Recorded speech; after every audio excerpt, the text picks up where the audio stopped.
Oh boy, this phone had me excited for a while. Look at this. It's fully reversible, the entire UI, all applications. And then listen to this. There's a bit of Carlos Santana from you from the 1970s.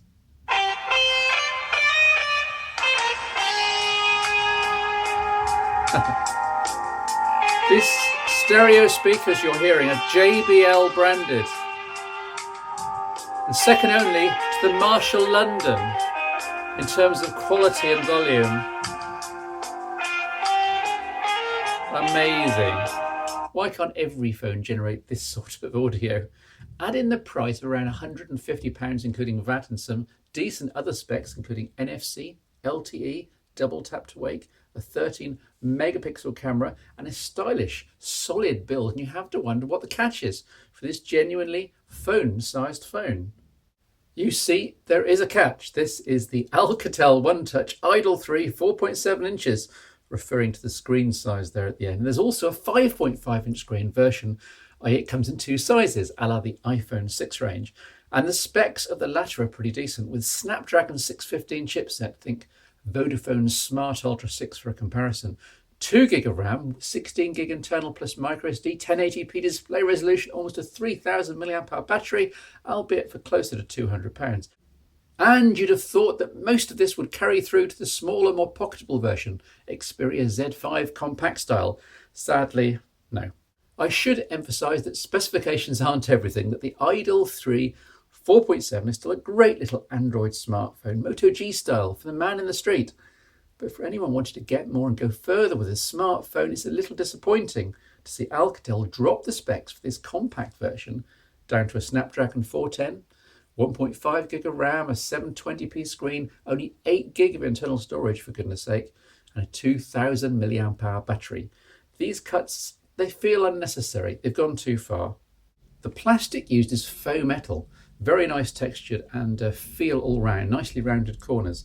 The reversible thing is a unique touch, with the headline feature even being able to take phone calls upside down, though you do have to enable all of this deep in settings. For legal radio frequency reasons, it can't be enabled by default. Slightly oddly, the power lock button is on the left side and not that easy to find with your index finger at first. The first week with this design will be spent pressing the volume keys here on the right and wondering why nothing is happening. On the software side, it's nearly stock Android, though with some Alcatel tweaks here and there, plus a truckload of third-party apps bundled, including Deezer, Harman Mix, XE Currency, Facetune, and Alcatel Game Store and WPS Office.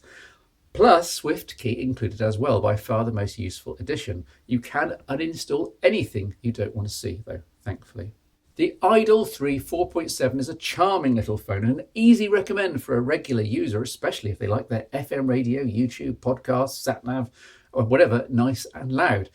As a geek, though, I think I'd have to look to the much higher spec 5.5 inch screen version, and I'd then be annoyed that it's slightly too large for everyday use. Compromises. What I want to see is more companies emulating Sony and making their compact versions essentially equivalent to their bigger brothers. Let's be able to at least partly choose on form factor, not just spec level. This is the Alcatel Idol 3 4.7. Well, that was interesting. I did get some feedback from omitting Samsung from the top 5 phones for September 2015 in my previous phone show, asking if this was akin to me, quote, having a tantrum. That's putting it too strongly, of course, but there's an element of contempt within me for the direction that Samsung has headed in, and I wanted to expand on this for the record. You see, I think Samsung has made a huge mistake in 2014 and 2015 in changing course for its flagship phones, the best-selling S series and the Note range. And judging from reports about below expectation sales, falling profits and staff layoffs, I don't think I'm too far wide of the mark. Samsung's plan was clear, of course. They saw Apple releasing iPhone after iPhone at premium prices and making huge profits. The margins on Samsung's phones were a lot lower because prices had to be quite a bit lower due to branding, expectations, and materials. The solution must have seemed easy to Samsung management. Copy the iPhone again and make their flagships, the Galaxy S6, S6 Edge, Note 5 and S6 Edge Plus, objects of desire, unibody, seamless metal jewels that could be priced up with the iPhones up past the £600 mark SIM-free here in the UK. Bingo, much higher profit margins and the company is saved. Woohoo! Except not so much. What Samsung has missed are the reasons why someone would pick a Samsung flagship over, say, an iPhone in the first place. Reason number one, price, of course. Talking in SIM-free terms, in the UK as an example, an iPhone 6 64GB is still well over £600, at least £100 of which is the usual Apple tax, where you're paying for the brand and, in fairness, excellent resale value on the back of this. The iPhone doesn't keep dropping in value like a stone because, like anything of high fashion status, it's not really the tech that determines the price. So who cares if it's last year's iPhone? It's still worth 80% of what you paid for it. In contrast, a Samsung flagship, let's take the Galaxy S5 for an example, with essentially plastic construction, will launch at £579 SIM-free, as it did, and everyone knows it's not really worth that. So this comes down very quickly to £500 or so within a month. A year and a half after launch, you can now get a brand new Galaxy S5 SIM-free for an average price of £290. It's now exactly half the price that it launched at.